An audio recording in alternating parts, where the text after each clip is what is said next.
जय भीम नवभूताय घेऊया आजच्या बातम्यांचा आढावा।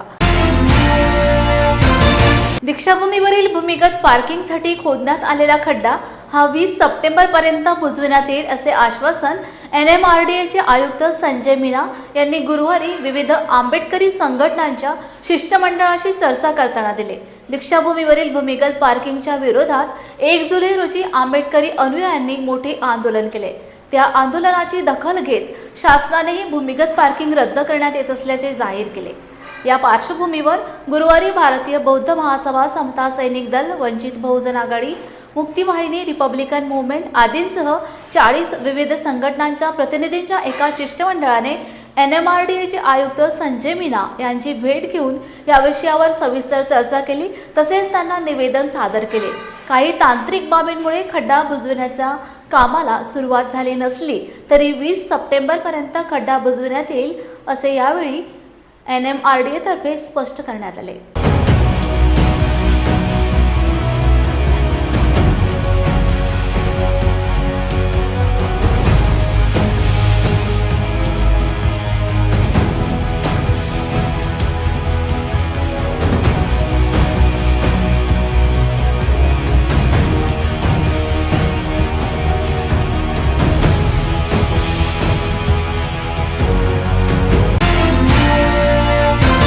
नांदेड जिल्ह्यातल्या कंधार तालुक्यातील मौजे, दापका, गुंडोपंत येथील डॉक्टर बाबासाहेब आंबेडकर स्मारकाच्या नियोजित जागेवरील अतिक्रमण हटविण्यात यावे, ग्रामसेवकास तात्काळ निलंबित करण्यात यावे, ग्रामपंचायत बरखास्त करणे यावर इतर अन्य मागण्यांसाठी ऑल इंडिया पॅन्थर सेनेचे राष्ट्रीय अध्यक्ष दीपकभाई केदार यांच्या नेतृत्वात डॉक्टर बाबासाहेब आंबेडकर यांच्या पुतळ्यापासून ते जिल्हाधिकारी कार्यालयापर्यंत भव्य मोर्चा काढण्यात आलाय।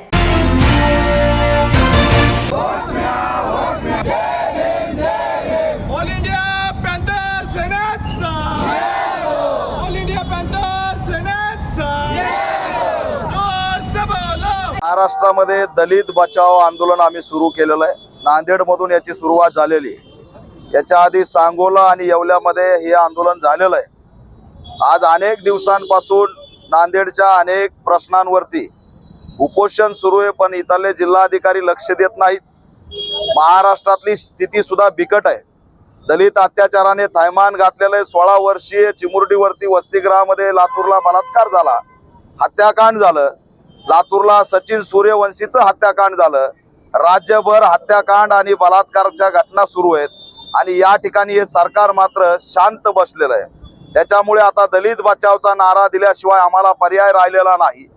दलितांचं अस्तित्व धोक्यात आलेलं आहे, शिक्षण धोक्यात आलेलं आहे, आरक्षण धोक्यात आलेलं आहे आणि त्यांचे हक्क अधिकार सुद्धा धोक्यात आलेले आहेत। त्याच्यामुळे दलित बचाव आंदोलन घेऊन आम्ही आज जिल्हाधिकारी कार्यालयावरती आलेलो आहेत। याच्यामध्ये एकीकडे विशालगडावरती जे काही अतिक्रमण होतं ते काढण्याची प्रक्रिया सुरू आहे। आमची सुद्धा मागणी आहे, या आधी सुद्धा मागणी केलेली आहे आणि अनेक वर्षांपासूनचा आमचा लढा आहे की बुद्ध लेण्यांवरील जे अतिक्रमण आहे ते सुद्धा हटलं पाहिजे। केवळ गडावरील अतिक्रमण काढायचं आणि लेण्यांवरील अतिक्रमण तसंच ठेवायचं हे आम्ही खपवून घेणार नाहीत। त्याच्यामुळे बुद्ध लेणीवरील अतिक्रमण हटलं पाहिजे। आमचा असणारं शिष्यवृत्ती टिकली पाहिजे। इथल्या दलित अत्याचाराला आळा घालण्यासाठी महाराष्ट्र हा दलित अत्याचार ग्रस्त घोषित झाला पाहिजे। एवढंच नाही, दीक्षाभूमीला 4.5 एकर जमीन जी बाजूची ती देण्यात यावी आणि नंतर असणारा विकास त्या ठिकाणी झाला पाहिजे। नांदेडच्या दापका ग्रामपंचायत मध्ये त्या ठिकाणी डॉक्टर बाबासाहेब आंबेडकरांचं जे नियोजित स्मारक आहे तिथं जे अतिक्रमण झालंय ते तात्काळ काढलं पाहिजे आणि याला जबाबदार असणाऱ्या ग्रामसेवकचं निलंबन झालं पाहिजे। गुंटूर गावामध्ये बुद्ध मूर्ती बसवण्याचा लढा गेल्या वर्षभरापासून लढला जातोय। लॉंग मार्च काढलं, आंदोलन झाले, अटक झाली, तरी सुद्धा बुद्ध मूर्ती बसवली जात नाही। अनेक वेळा आश्वासन दिले परंतु बुद्ध मूर्ती बसवली नाही। त्यामुळे ही सुद्धा आम्ही मागणी घेऊन या ठिकाणी आलोत आणि हा जो काही मोर्चा, हे आंदोलन, दलित बचाव आंदोलन हे राज्यव्यापी होत जाणार आहे। गृहमंत्री देवेंद्र फडणवीस यांना खुर्चीवर बसण्याचा नैतिक अधिकार नाही, त्यांनी तात्काळ राजीनामा दिला पाहिजे आणि एकनाथ शिंदे यांच्याकडे सामाजिक न्याय मंत्रीपद आहे, त्यांचं असणारं सामाजिक न्याय विभागाच्या माध्यमातून आमच्या हक्काचा निधी कधी दिंडीला, कधी देवदर्शनाला, अशा पद्धतीने आमचा निधी इतरत्र वळवला जातो आणि पावसाळ्यात आमचे घरकुलांचे हप्ते दिले जात नाहीत, पण दिंडीला मात्र आमचेच पैसे दिले जातात। त्याच्यामुळे हे सामाजिक न्याय मंत्री एकनाथ शिंदे जातीवादी आहेत, हे सरकार जातीवादी आहे, हे ठणकावून सांगण्यासाठी आज या ठिकाणी आम्ही मोर्चा काढलाय।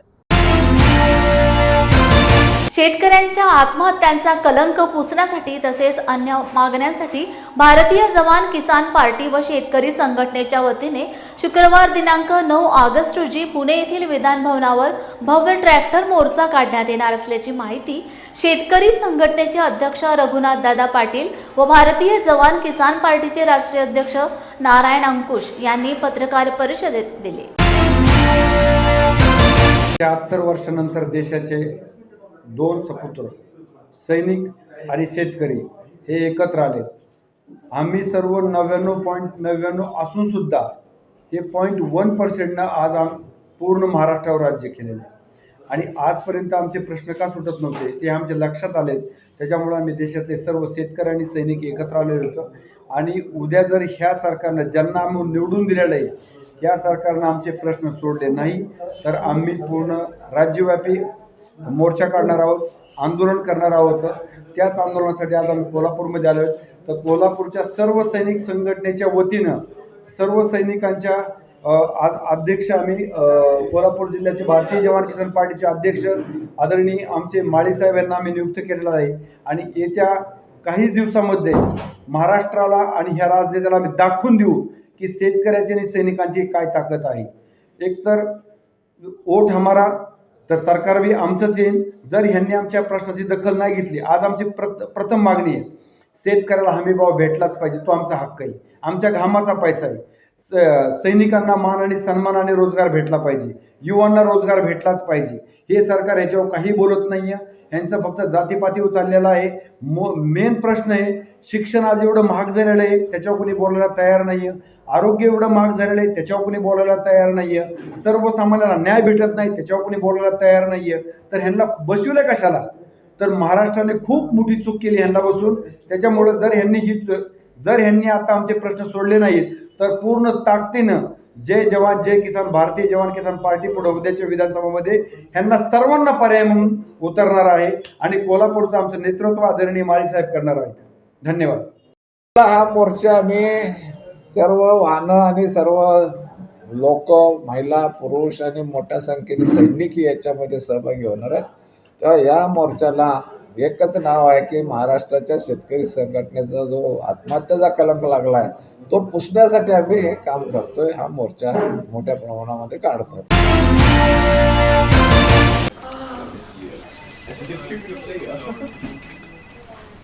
बॉस ने मीटिंग बुलाई। क्या यार, आदमी की तकलीफ को तो समझो। बार बार उठो बैठो।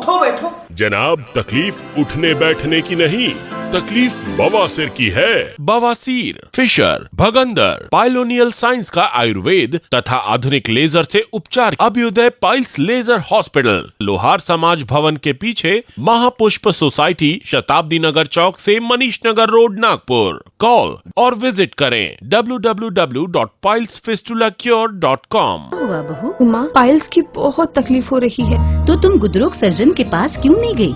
देखो, जैसे हार्ट के लिए हार्ट स्पेशलिस्ट, ब्रेन के लिए ब्रेन स्पेशलिस्ट, तो पाइल्स के लिए पाइल्स स्पेशलिस्ट क्यों नहीं? स्त्री हो या पुरुष, टॉयलेट में तकलीफ केवल पाइल्स ही नहीं और भी कई प्रकार के गुदरोग तथा कैंसर भी हो सकता है। इसीलिए इसकी प्रत्यक्ष जांच जरूरी है। ठीक है माँ, पर जांच के लिए हम जाएंगे कहाँ? वही काले आयुर्वेदिक पाइल्स हॉस्पिटल में। लेकिन माँ, प्रेगनेंसी में पाइल्स की दवाइयाँ? प्रेगनेंसी में आयुर्वेदिक दवाइयाँ सुरक्षित होती है।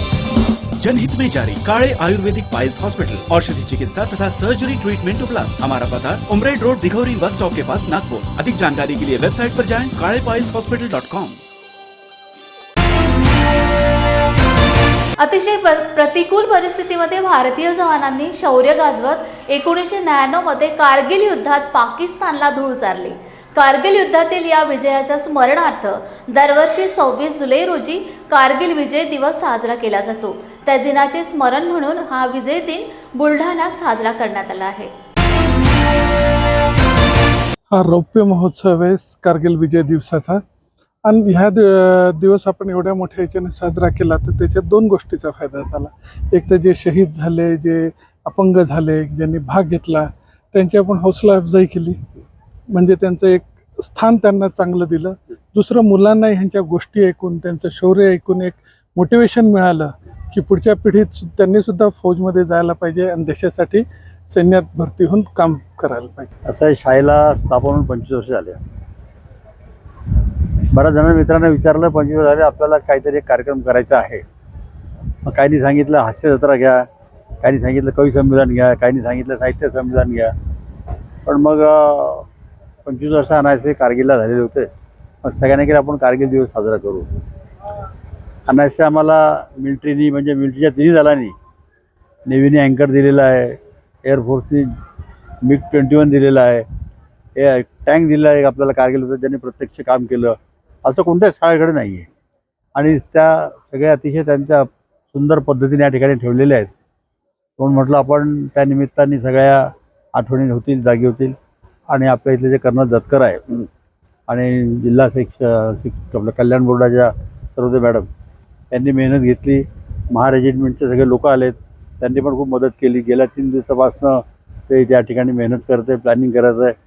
SP साहेबांनी सुद्धा खूप मदत केली. त्यामुळे इतका सुंदर कार्यक्रम या ठिकाणी झाला.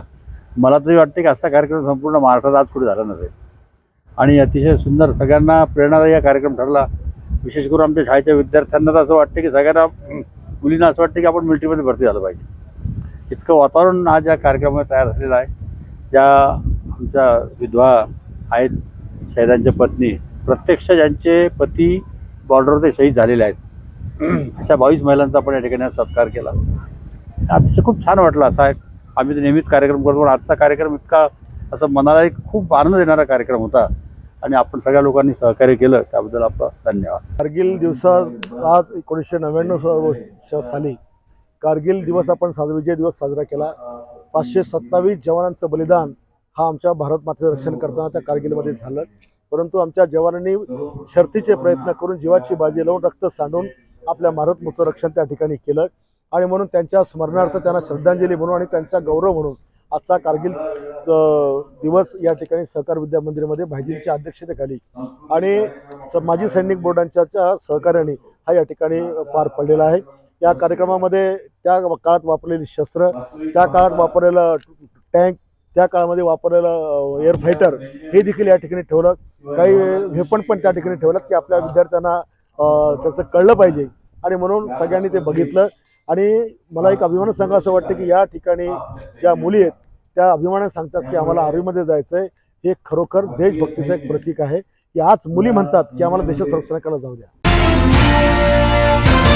वंचित बहुजन आघाडीचे राष्ट्रीय अध्यक्ष प्रकाश आंबेडकर आरक्षण बचाव यात्रेच्या निमित्ताने आज कोल्हापुरात आले होते. शाहू समाधीस्थळी येऊन शाहू महाराजांना अभिवादन केले व त्यानंतर रॅलीचे उद्घाटन करण्यात आले. यावेळी माध्यमांशी बोलताना प्रकाश आंबेडकर म्हणाले की 26 जुलै या दिवशी छत्रपती शाहू महाराजांनी आरक्षण जाहीर केले होते. या पार्श्वभूमीवर महाराष्ट्रात आरक्षण बचाव यात्रेचं आयोजन केले असल्याचे सांगितले. भर पावसातही कार्यकर्त्यांनी मोठी गर्दी केली होती. त्यानंतर ही यात्रा हातकणंगले जयसिंगपूर मार्गे सांगली जिल्ह्याकडे मार्गस्थ झाली. यावेळी जिल्ह्यातील पदाधिकारी मोठ्या संख्येने सहभागी झाले होते.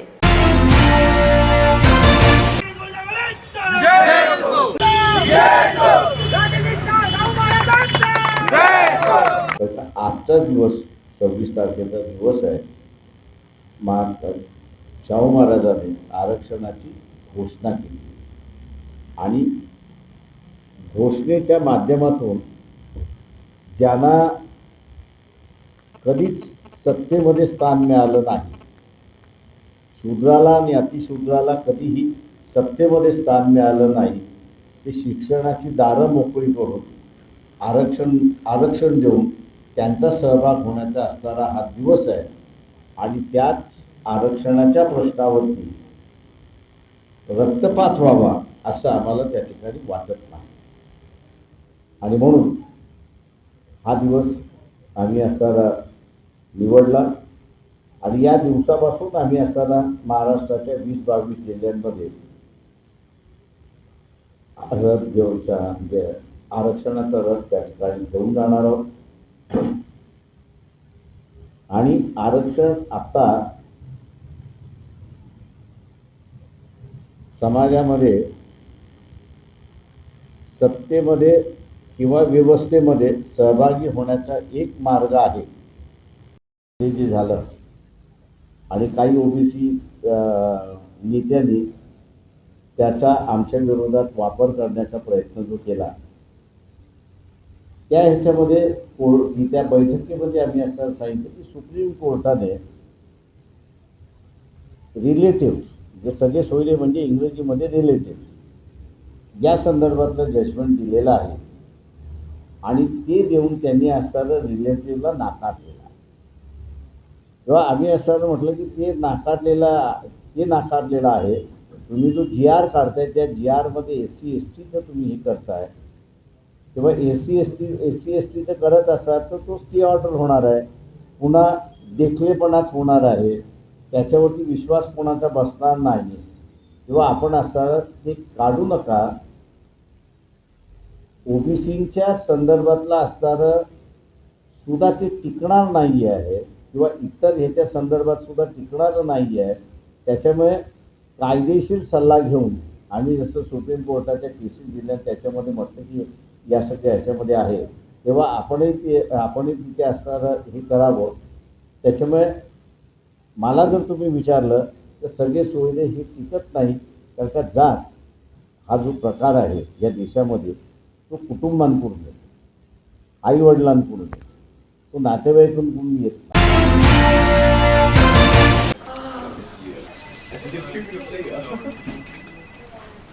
बॉस ने मीटिंग बुलाई। क्या यार, आदमी की तकलीफ को तो समझो। बाहर बाहर उठो बैठो। जनाब, तकलीफ उठने बैठने की नहीं, तकलीफ बवासीर की है। बवासीर, फिशर, भगंदर, पाइलोनियल साइंस का आयुर्वेद तथा आधुनिक लेजर से उपचार। अभ्युदय पाइल्स लेजर हॉस्पिटल, लोहार समाज भवन के पीछे, महापुष्प सोसाइटी, शताब्दी नगर चौक से मनीष नगर रोड, नागपुर। कॉल और विजिट करें www.pilesfistulacure.com। हुआ बहू? माँ, पाइल्स की बहुत तकलीफ हो रही है। तो तुम गुदरोग सर्जन के पास क्यों नहीं गई? देखो, जैसे हार्ट के लिए हार्ट स्पेशलिस्ट, ब्रेन के लिए ब्रेन स्पेशलिस्ट, तो पाइल्स के लिए पाइल्स स्पेशलिस्ट क्यों नहीं? स्त्री हो या पुरुष, टॉयलेट में तकलीफ केवल पाइल्स ही नहीं, और भी कई प्रकार के गुदरोग तथा कैंसर भी हो सकता है। इसीलिए इसकी प्रत्यक्ष जांच जरूरी है। ठीक है माँ, पर जांच के लिए हम जाएंगे कहाँ? वही काले आयुर्वेदिक पाइल्स हॉस्पिटल में। लेकिन माँ, प्रेगनेंसी में पाइल्स की दवाइयाँ? प्रेगनेंसी में आयुर्वेदिक दवाइयाँ सुरक्षित होती है। जनहित में जारी। काळे आयुर्वेदिक पाइल्स हॉस्पिटल, औषधि चिकित्सा तथा सर्जरी ट्रीटमेंट उपलब्ध। हमारा पता उमरेड रोड, दिघौरी बस स्टॉप के पास, नागपुर। अधिक जानकारी के लिए वेबसाइट पर जाएं kalepailshospital.com। लोकराजा छत्रपती शाहू महाराज यांच्या 150व्या जयंतीनिमित्त सत्यशोधक विचारमंच व भीमशक्ती संघटनेच्या वतीने ऑगस्ट महिन्याच्या पहिल्या आठवड्यात राजर्षी शाहू महोत्सव घेणार असून यानिमित्त व्याख्यान, निबंध स्पर्धा तसेच विविध क्षेत्रात भरीव योगदान देणाऱ्या व्यक्तींना शाहू पुरस्कार देऊन गौरविण्यात येणार असल्याची माहिती स्वागताध्यक्ष राजेश पावडे यांनी नांदेड येथे घेण्यात आलेल्या पत्रकार परिषदेत दिली। महोत्सवाचं नांदेडमध्ये आयोजन करण्यात येणार आहे। येणाऱ्या ऑगस्टमध्ये हा महोत्सवाचा कार्यक्रम आम्ही घेणार आहोत। याची एक संयोजन समिती आम्ही नेमलेली आहे। त्या समितीमध्ये डॉक्टर दिनेश निखाते, सुरेशराव हटकर, प्रफुल्ल सावंत, सतपाल सावंत, अजय येडके, गणेश हटकर, श्रावण नरवाडे व प्रत्यादर ढवळे हे सर्वजण आम्ही या समितीमध्ये आहोत। आणि येणाऱ्या काळामध्ये आम्ही श्रीमंत शाहू महाराज यांना निमंत्रित करणार आहोत, खासदार शाहू महाराजांना। नानाभाऊ पटोले असतील, खासदार चंद्रकांत हंडोरे साहेब असतील, यांना सुद्धा आम्ही निमंत्रण देणार आहोत। त्याच्यापैकी नानाभाऊ आणि चंद्रकांत हंडोरे साहेब यांनी आम्हाला होकार दिलेला आहे। फक्त शाहू महाराजांची आमची भेट झाली नाही। येणाऱ्या काळामध्ये भेट होईल आणि हा महोत्सव चांगल्या प्रकारे आम्ही चांगल्या प्रकारे आम्ही साजरा करणार आहोत आपल्या सर्वांच्या सहकार्याने। आणि त्याच्यामध्ये आम्हाला काही पुरस्कार सुद्धा द्यायचे आहेत। शिक्षण क्षेत्रातला पुरस्कार असो, सहकारातला पुरस्कार असो, उद्योग क्षेत्रातला पुरस्कार असो, पत्रकारिता असो, हे 4-5 पुरस्कार आम्हाला शाहू महाराजांच्या नावाने द्यायचे आहेत। आणि त्यामुळं सर्व नांदेड भागातील किंवा नांदेड जिल्ह्यातील जनतेला आमचं आव्हान राहील की या कार्यक्रमात आपण सर्वांनी या महोत्सवाला उपस्थित राहावं अशी विनंती करतो. राजर्षी शाहू महाराजांच्या 150व्या जयंतीनिमित्त नांदेड येथे भीमशक्तीच्या वतीनं व संयोग राजर्षी शाहू महाराज जयंती महोत्सवाच्या कमिटीच्या वतीनं एक आम्ही शाहू महाराज जयंती महोत्सव करण्याचे आयोजन केलेले आहे. खरं तर हा महोत्सव राज्य शासनाने महायुती सरकारने करायला हवा होता, पण दुर्दैव असे की त्यांना याचा विसर पडलेला आहे. त्याच धर्तीवरती आम्ही हा महोत्सव इथं आयोजन केलेला आहे आणि त्याचं स्वरूप असं आहे की विविध क्षेत्रातील विविध क्षेत्रातील जे लोक आहेत, ज्यांची जसं मेडिकल असो, शेती असो, पत्रकारिता असो, उद्योग असो, रिअल इस्टेट असो, तर त्या वेगवेगळ्या क्षेत्रातील ज्यांची उल्लेखनीय कामगिरी त्यांना एक आम्ही राजर्षी शाहू महाराज पुरस्काराचं हे केलेलं आहे, आयोजन केलेलं आहे. तसंच समता रॅलीचं आयोजन केलेलं आहे. त्यानिमित्त निबंध स्पर्धेचं आयोजन केलेलं आहे. आपलं शुभेच्छा आपल्याला लॉर्ड बुद्ध टीव्हीच्या माध्यमातून छत्रपती शाहू महाराज यांच्या 150व्या जयंतीनिमित्त आज पत्रकार परिषदचं आयोजन करण्यात आलं होतं आणि विविध क्षेत्रामध्ये जे मान्यवर काम करतात त्यांना पण शाहू महाराज यांच्या हस्ते पुरस्कार आणि कार्यक्रमाचं नियोजन याबद्दल आजची पत्रकार परिषद होती. या पत्रकार परिषदेमध्ये मान्यवर जे आहेत आपले खासदार छत्रपती शाहू महाराज आणि खासदार चंद्रकांतजी हंडोरे साहेब यांच्या हाजेरीखाली हा कार्यक्रम होणार आहे आणि पुरस्कार नानाभाऊ पटोले यांना आम्ही देण्याकरिता आजचा पत्रकार परिषद होती. शाहू महाराज यांच्या हस्ते बहुजन चळवळीमध्ये काम करत असतात असे नानाभाऊ पटोले आणि त्यांचा सर्व समाजाची चांगलं नातं असल्या कारणाने आम्ही शाहू महाराज यांच्या हस्ते 150वी जयंती शाहू महाराजांची असल्यामुळे नानाभाऊ पटोले यांना पुरस्कार आम्ही देणार आहोत. त्याकरिता पत्रकार रायगडच्या सुधागड तालुक्यातील विविध भागात भांडवलदार विकासक यांनी जागा जमिनी खरेदी करून नवनव्याने प्रकल्प उद्योग फार्म हाऊस थाटण्यास सुरुवात केली आहे. मात्र यामध्ये अनेकदा स्थानिक आदिवासी भूमिपुत्र यांच्या हक्क आणि अधिकारांवर गदा येताना पाहायला मिळते. असाच प्रकार परळी ग्रामपंचायत हद्दीतील धरणाची वाडी आदिवासी वाडी येथे समोर आला आहे. यावेळी ग्रामस्थ मारुती जाधव यांनी सांगितले की स्मशानभूमीचे अस्तित्व धोक्यात आले आहे. विकासकाने इथं असलेला जोता पाडलाय. स्मशानभूमीची दुरावस्था झाली आहे. आम्हाला न्याय मिळाला नाही तर संपूर्ण गाव उपोषणाला बसेल असा इशारा जाधव यांनी दिलाय.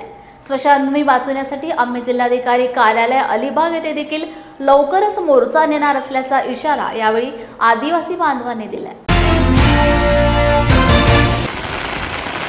माझं नाव अलका श्रीकांत देशमुख आहे. मी ग्रुप ग्रामपंचायतची उपसरपंच आहे आणि माझ्या ग्रामस्थांवर अन्याय होत आहे. धरणाची वाडी आमचा गाव आहे आणि त्या लोकांवर अन्याय होतो त्याच्यासाठी मी इथपर्यंत पोचलेली आहे आणि त्या मशानभूमीला रस्ता नाही आहे आणि त्या मशानभूमीची अवस्था एवढी कठीण करून ठेवली आहे, पार्टीवाल्यांनी केलेली आहे. आज कमसे कम 50 वर्षाची आमची मशानभूमी आहे आणि तिथं त्यांनी बोरिंग मारले. तिथलं जे काही होतं ते पाडापाड केलेली आहे. त्यांना रस्ता ठेवलेला नाही आहे आणि ती लोकं बोलायला गेली तर त्यांना दमदाटी होत असते. त्यांना म्हणतात आम्ही तिथं ठेवणारच नाही, तुम्हाला आम्ही रस्ता देणारच नाही. ही भूमिका कुठून?